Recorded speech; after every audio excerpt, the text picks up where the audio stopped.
இன்றைக்கி நம்ம சவுதியில் இருக்க ஒரு டெசர்ட் ஏரியாவில் இருக்கோம். இது எப்படின்னா, இந்த டெசர்ட் ஏரியாவில் எப்படின்னா ஃபுல்லாக வந்து மணல் தான் இருக்குன்னு சொன்னாங்க. அந்த மணல் வந்து அந்த லாஸ்ட்டுக்கு போனால் ஃபுல்லாக வந்து மண் தான், வேறு எதுவுமே கிடையாது. அதில் ஒரு செடி மரம் எதுவுமே கிடைக்காது.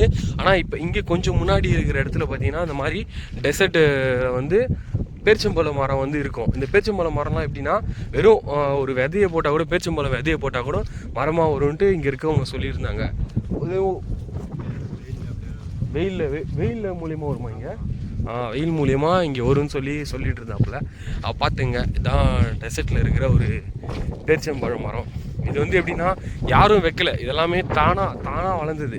அதாவது எப்படின்னா இங்கே வந்து எப்படின்னா இந்த மண்ணுக்கு வந்து வேறு எந்த செடி வருதோ எல்லாத்தையுமே தண்ணி தேவை. இதுக்கு மட்டும் பேரிச்சம்பழம் மரத்துக்கு மட்டும் தண்ணியே தேவையில்லை. அதாவது அந்தளவுக்கு வந்து தண்ணியே இல்லாமல் வளரும். இதுதான் பேரிச்சம்பழத்தோட ஃபுல்லாக எப்படின்னா இது அதோட சீடு.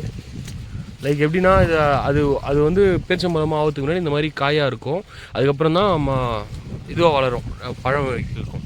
அப்புறம் இந்த மாதிரி டெசர்ட் ஏரியாவில் வந்து பார்த்திங்கன்னா ஃபுல்லாக கோட்ஸும் வந்து வளர்க்குறாங்க. இந்த மாதிரி பாலைவன ஏரியாவில் இந்த மாதிரி சின்ன சின்ன பில்லுங்கள்லாம் இருக்குல்ல, இதில் வந்து ஃபுல்லாக வந்து இந்த மாதிரி கோட் வந்து வளர்க்குறாங்க. இதுதான் சவுதி ஆடு. பார்த்துக்குங்க, காது ஒன்று எவ்வளோ பெருசு இருக்குது பாருங்கள். கீழே வரைக்கும் தொங்குது காது ஒன்றுத்துக்கும்.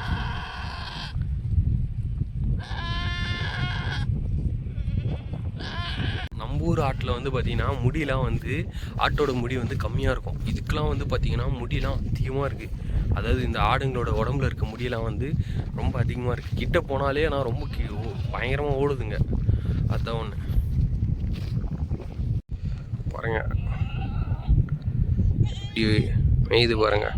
அதாவது இந்த குட்டி குட்டி புல்லெல்லாம் இருக்குல்ல, இதெல்லாம் மழை பெஞ்சு கொஞ்சம் தண்ணியில் வந்து தேங்கி இருக்கிற, அதாவது கொஞ்சம் தண்ணி அதில் வளர்ந்த பில்லு இதெல்லாம். இந்த மாதிரி பில்லெல்லாம் வந்து இது மேயும். அடர்த்தியான பில்லு எதுவும் கிடையாது. இங்கே டெசர்ட் ஏரியானால இங்கே வந்து பில்லோட இது வந்து ரொம்ப கம்மி, வளம் வந்து ரொம்ப கம்மி. அதனால் இந்த மாதிரி குட்டி குட்டி பில்லை வந்து மேய்ஞ்சிக்கிட்டு இருக்கோம். பாருங்கள் எவ்வளோ முடிவு இருக்குது பாருங்கள் ஆட்டில், ஒரு ஆட்டுலேயும்.